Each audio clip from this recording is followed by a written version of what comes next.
G'day viewers, my name's Scotty and this is We the Car People. This is my 2018 Audi RS3. I've owned it for about a year now. I'd like to give you a review on what I like about it, what I don't like about it. There ain't much, gotta be honest. Take you through the mods that I've done to it, what I hope to achieve with it. Just give you a general walk around so you get to know the car. His name's Archer. Now, if you've ever watched the TV show Archer or the cartoon show, you will understand why I've called him Archer. He's wearing a blue suit, Archer's signature move. He's drinking a martini, sitting back on a couch, being cool as a cat when he's in comfort mode. No one's being disturbed. He's being a cool mofo. But you turn this thing into dynamic mode or race mode, and it's like Archer jumping out of a plane with no parachute with two Mark 10s, just shooting into the air, yelling freedom. It is my freedom machine. It is amazing. I do love it. So I hope you enjoy. I'll take you through the most important thing first, and that's the engine. So let me just go pop the bonnet and let's do that. And this is the heart of Archer. This is a 2.5 litre, 5-cylinder, quattro monster, really. It's got a really fancy gearbox, a DSQ 500, which makes it incredibly fast off the line. So out of the factory, this came with about 400 horsepower, 294 kilowatts to all four wheels, 500 newton meters of torque. I'm going to be honest, it's not that anymore. We've had a couple of bolt-ons since then. So a year has been a very long time for me. I bought it, we went into lockdown. I'm currently in lockdown number 5.2. I'm in Melbourne here in Australia, and that's why I'm filming in my apartment garage. I'm not allowed to leave home, so this is what you get. I would have liked to have done a nice location shot, but I've been inside for a week, so you get what you get. So let's start with what we've got. We've got an IE intake. Now, I absolutely love the sound of this. Cut to a clip of noises.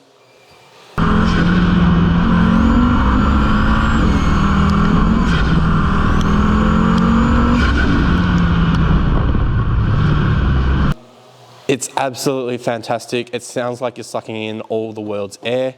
I friggin' love it. I think it's like a 3.5-inch tube all the way through to the turbo. From here, we've got an Venturi turbo inlet pipe, which is just the elbow. Allows all this air to go all the way down to the turbo. The turbo, we've not touched that yet. I did buy a different turbo. I'm not going to use it. I bought, anyone who was interested, I bought a TTE 700, but I'm just going to leave it as it is now. We've got the new APR inlet intercooler pipe here. Now, if you have the IE intake like I do, you will need to cut the box just around here. I'll bring it in close in a second and I'll show you that shot now. But just around here, they've had to cut it out just so it fits. A bit annoying, but I'm going to fix that a little bit later. Down here, come on, down here. We've got the APR intercooler. We've upgraded crash bar. The crash bar, yeah, I'd probably recommend it, but if you've got a mate with a welder, you could probably do it for cheaper, especially here in Australia. Over here we have the IROZ DSG catch gown. Over here we have the IROZ just normal oil catch can. We do have APR upgraded coils, blue ones because it's blue the car. I've also gone to HKS spark plugs. We're getting quite a lot of engine temp Still here in Australia, obviously it's hot, and in summer I was seeing massive engine temperatures. So all around the back we've put gold taping, that insulation tape that everyone puts in their car, and then we've just done the usual stickers. So chopped, so shout out to MCM, Mighty Car Mods. It's not pure, it never was going to be pure. You can see the rest. So that's the engine pretty much. So I haven't been able to put it on a dyno, simply because I was supposed to have a dyno day, and it just never happened. Because I'm in a car club, an Audi car club, and we were supposed to have a dyno day, but just didn't happen. So, back here. So we think around 550, maybe, horsepower. What that is in kilowatts, I don't know. That's about it for the motor. I guess we'll move on to tyres and brakes.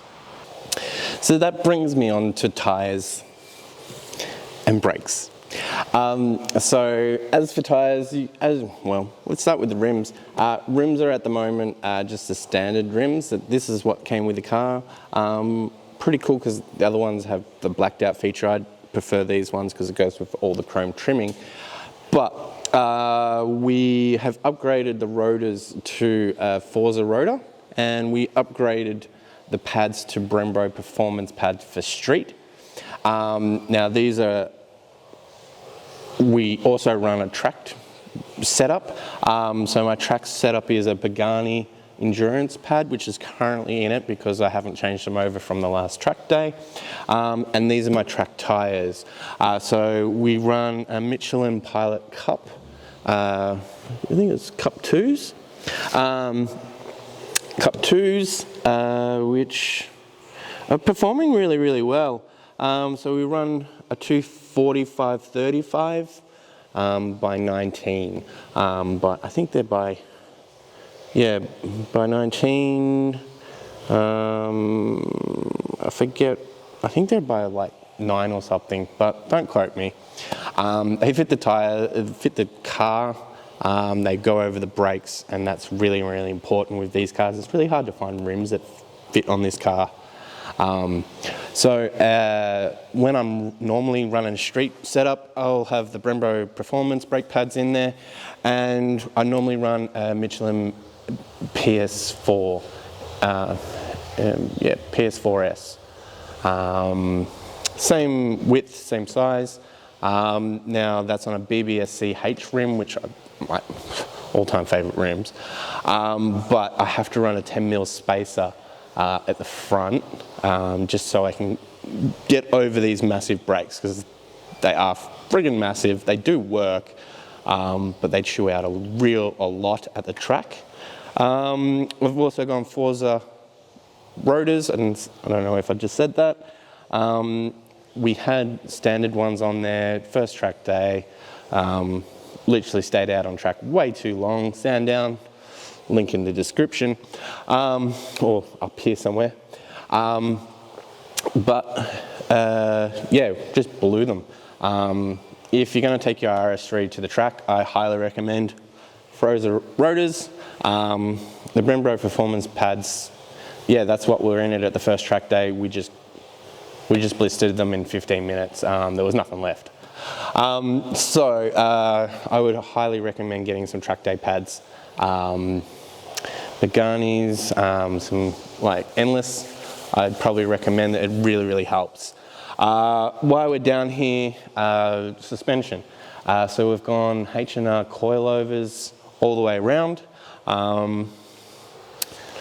Just like two-way adjustments for now. I looked at V3s. The world being the world at the moment, they're 6 months away because I'm here in Australia and they'd have to be made. Didn't really want to wait that long for coilovers to be built. I probably should have, but the H&Rs are in there now, and we're starting to dial it in. It was really low to start with. We scraped on everything and scrubbed out everything in the underneath. So we raised it back up a little bit, but it's not tractor spec like it is from the factory. From the factory, these are, you know, probably the arch sits just there. So it's a real wheel gap. It's good. It was good in the hills, but now lowered, it's spesh. In the back, we've done an H&R sway bar as well, just to help. What else? I guess we'll go talk about the exhaust. Yeah? All right, cool. Let's do that. I'm going to move the car around so that you can actually see it, really. All right, cool. And that brings us to the exhaust. Now, brings us also to the booty. Now, I love the booty on the sedan over the sportsback or hatchback, depending on how you look at it. It's called a sportsback with Audi, but we all know it's a hatchie. I love hot hatches. I've had lots of them in the past. One of my first hot hatches was an A3 8L 1.8 turbo. Loved it to death, 2-door. But I believe, in my opinion, don't flame me, but I believe the sedan in the RS3 just looks a little bit better. And that's why I got the sedan. Now I bought it, obviously it's a couple of years old. Now the color, all the RS3 nerds out there are going, that color, not an RS3 color. You're damn well right. The original owner of it stipulated a lot of things from Audi that didn't come on any RS3. So this is what's called Navara blue. It's normally an S3 color. You see it in an SQ5 and S3s, S7s and S5, I think. So you don't normally see it in RS3, so therefore it is the only one probably that I know of. If you know of one in this color, let me know. But it's the only one in this color, so cool. As for the exhaust, we went IROZ downpipe, IROZ midpipe, and then it runs into a MILLTEK rear. Funny story with the MILLTEK rear, my mechanic, make sure you order the right thing, my mechanic ordered the wrong one. He didn't realize that there's a difference between the Sportsback and the sedan. It's a little bit of an extension pipe, it's about this much, but makes all the difference. It means it doesn't fit. So we got the Sportsback one first, then we tried to fit it, obviously it didn't fit. I was like, what's going on? Contacted MILLTEK, they were like, yep, we spent you the Sportsback one, send it back, we'll send you another one. All that is awesome, and they paid for all the freight, but it took me about 6 months to get the right exhaust. I was lucky, I bought the IROZ downpipe and midpipes like October, November last year. Before all the EPA stuff happened in America, I was sort of seeing it happen and seeing, you know, APR certainly stopped producing their downpipe for it, and I grabbed the IROZ one because I think Hank just tests his stuff really, really well. So that's why you've seen a few IROZ parts on the car. Oh, forgot to say, APR tune stage 2, same as the DSG stage 2. So Doug DeMuro, exhaust test, or most YouTubers' exhaust test. Let's just, camera, come down, hang on, sorry. The camera's not following me, stupid thing. There we go. All right, so the camera's down here now. So the exhaust, I hope you can see that on camera pretty well. Actually the same size as the standard one, but Doug DeMuro test, it's she's a real, I think you can fist it. Nothing fake about that. It's essentially with it in loud mode, and I'll show you that in a second. It's really loud. So I guess let's start it up and you'll get to see it. So I'll start it up, I'll put it in comfort, and then I'll swap it over to dynamic. Obviously I'm in a car park, I can't really rev it that much, so it's just going to be at idle. So watch that now.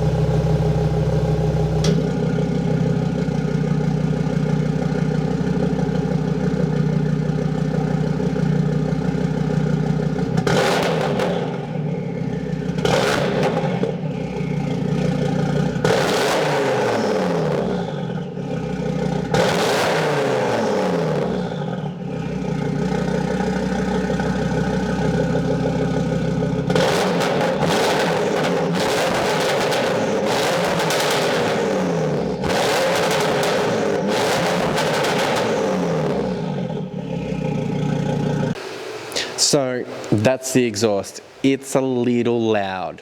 I hope the camera picks it up really, really well.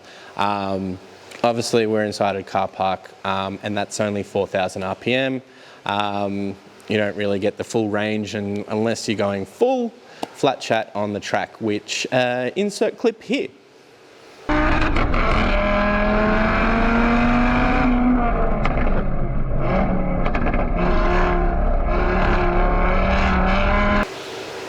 But that's the exhaust. So next is the interior. Let me spin around the car again, and I'll show you the interior and we'll go from there. So, the interior. The interior on this car is pretty great. So let's have a look. Let's start her up. So you've got a push button here.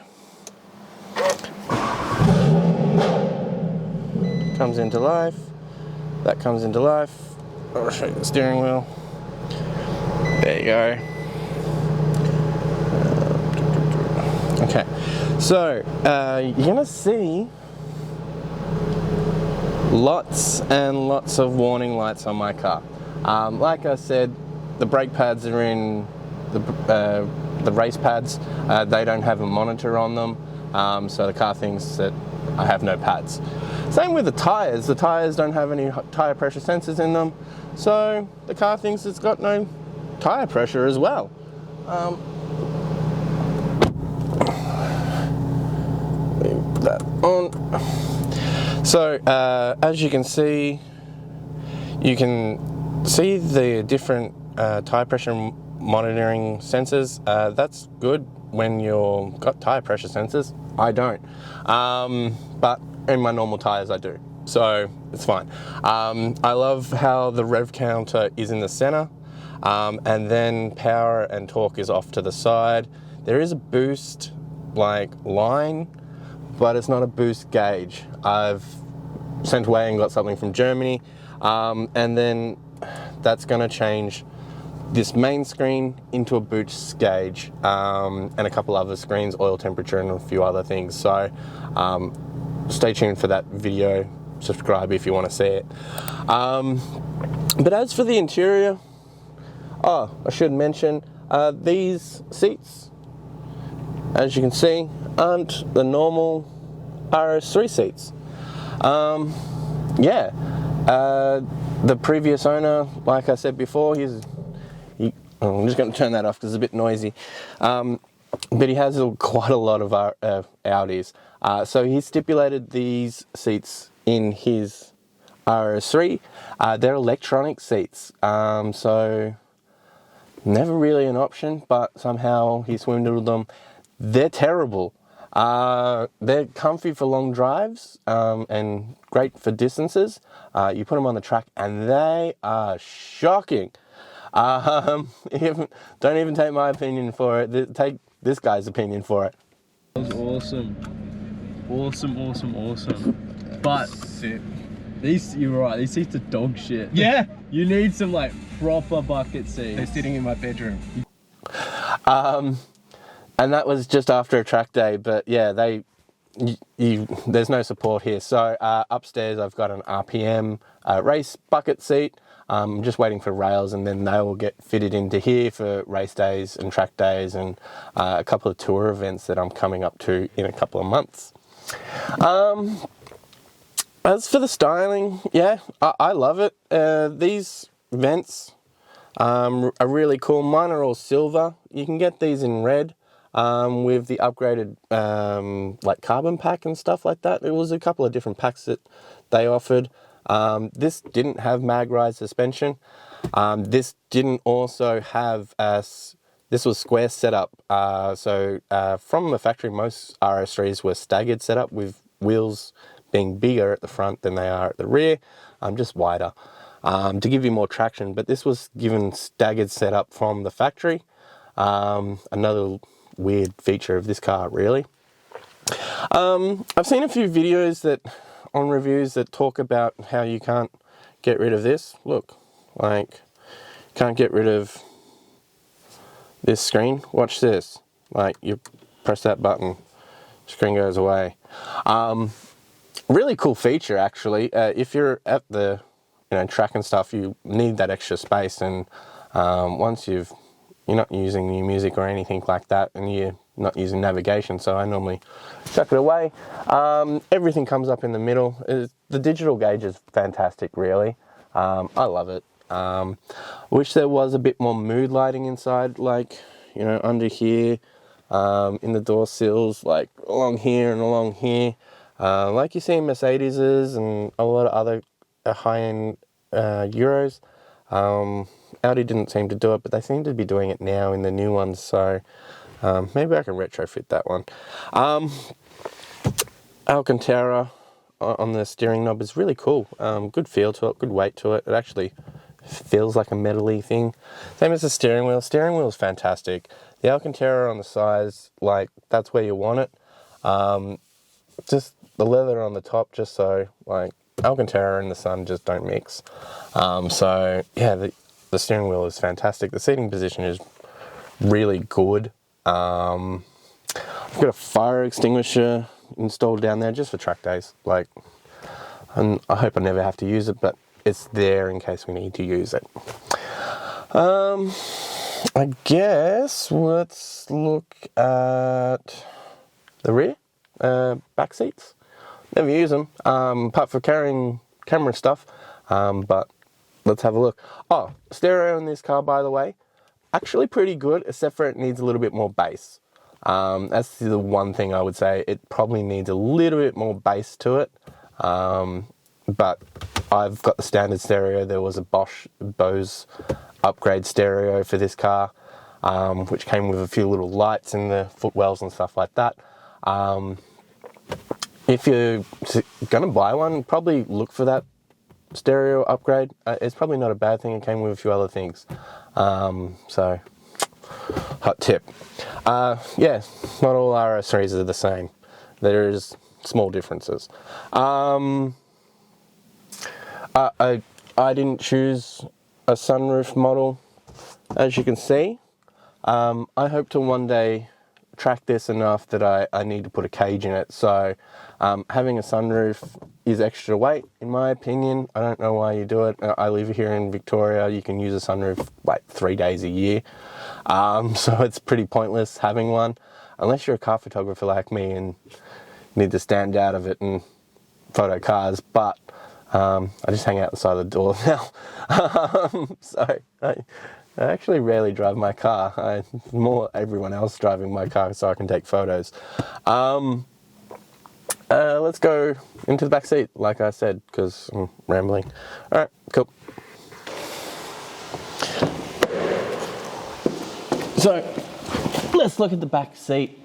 Now in the front, there's like little footwell lights that shine on the ground, say Audi Sport. There. Back seat don't have them. They do have this nice, I don't know if it's called Alcantara, but it's Alcantara feeling. The plastics are really good. really good storage hole. You can fit a drink, a 600ml Coke in there, not a problem. Rear seat room, really, it's not too bad, I guess. Yeah, I've got enough headroom, and I've had people back here for a little bit of period. Look, yeah, it's comfortable. It is like sitting on a couch. If you've ever sit in the back seat of an Audi, it's like sitting on a really nice Napa leather couch. They are really comfortable. But look, if you had a family and, you know, they were toddlers, they'd probably be good. But yeah, you know, not greatest, but it's a small car. It's not the big daddy. It's not an, you know, an S5 or an S7. So, you know, it's supposed to be compact, so plenty of room. There is an AV port down here. It works. You can get through to the back pretty easily. Heaps of boot space, and you know, the chairs fold down pretty well, so you can get a lot of stuff in here, let's be honest, and I have. But yeah, that's the boot. Oh, that's the back. Alright, I guess my final impressions. So let's do that. Well, that brings us to the end. So, Archer, my RS3. Good things about it. The power. The power is amazing on this car. It's intoxicating, it's endless, it just wants to keep going. The sound out of this car with this exhaust, when it was standard, not so much. Now it scares people on the side of the road. It'll make them jump, and I love that. It's got a pop and bang tune, pop and crackle tune. Not many people like them. I do. What are the bad things about this car? And probably the brakes. The brakes are probably the biggest letdown on this one. It just uses them, it just eats them, which means a lot of brake dust. Any Audi owner knows that. So much brake dust. I've gone, you know, the track route and the track pads. It seems to have eliminated that issue. I'm getting really good wear out of the pads now, but before that, it just, you went to the track, it's going to use all your pad. So just be careful of that if you are going onto a track. Be prepared that you might not have pads when you go home, like I did at Sandown. That was an interesting drive home. Really scary drive home, because if you've ever driven home with no front brakes, it sounds horrible because of the noise. But other than that, look, I service it a lot. I keep it regular. It doesn't get much between track days, maybe 2 track days before I service it, so I keep up the maintenance. Maintenance isn't too bad, you know, it's an RS, so expect to pay money. I live here in Australia, the end of the earth, so I pay a little bit more than the rest of the world. I'm okay with that. It's just a great platform. A platform, whatever you want to do, whether you're like me and you love, you know, the hills and canyon runs and carving up those corners, or you love the track and you just want to set that time and be the best, or you just want to, like me, just want to beat your mates and have fun. That's all I'm ever doing at the track. It's too much fun for that. Or it's a drag car, or it's the family sleeper. Look at it, like, you know, it doesn't look like a race car. You know, the AMGs and all the rest of them, they all have something now that makes it look race car-y. The M's from BMW kind of make it look race car-y. If you saw this down the road, it's not a race car, but it damn well beats them. There's not many things that can beat this off the line. Like hypercars maybe, but everything else you're gonna chop. They're gonna be in your rear view mirror. Yeah, we've never seen a set of taillights in this car yet. And there's been lots of chopping. Would I modify it? Yeah. like the platform's ready for modification. If you got the money, just I would recommend do it. Like myself, I've gone to stage 2. I think pretty much that's the key. If you go further, you're going to be doing clutches, you're going to be doing drive shafts. You really should be building your engine if you're putting a bigger turbo on it. And I'm just not ready to go to that stage, to that next level as yet. Give me a lot of subscribers and I can afford to do these things. They're very costly. Probably looking at stage 3 to do your engine and turbo and all the rest of the, you're probably looking at about $30,000 Australian. So it's a lot of money. That's not much extra power, and I can't really use the power that I have now. So that's my plan going forward. I'm just going to try and use that power that I have, dial in the suspension, and just become a better driver and get to know the car a lot better. Would I recommend it? Yeah, go for it. Got the money, go buy one. They're great cars. Great for the family. They're a sleeper. Clearly, they're a sleeper. You're not going to really see anything like this on the street, especially in this colour. I just think it looks great, and I love it. Well, I think that's it. If you liked this video, make sure you like, subscribe, comment. I'm a brand new channel, so any help, that would be fantastic. If you want to see something on the RS3 in particular, let me know in the comments. I'll try and make a video on it. My brother's GR that you see in all the other videos, there'll be a lot more content on that coming forward as well. I'm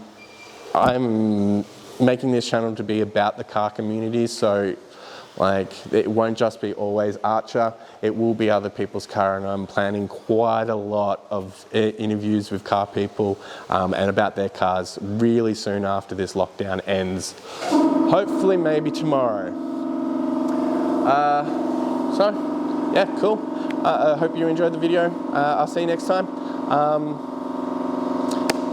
Thanks for watching. Bye.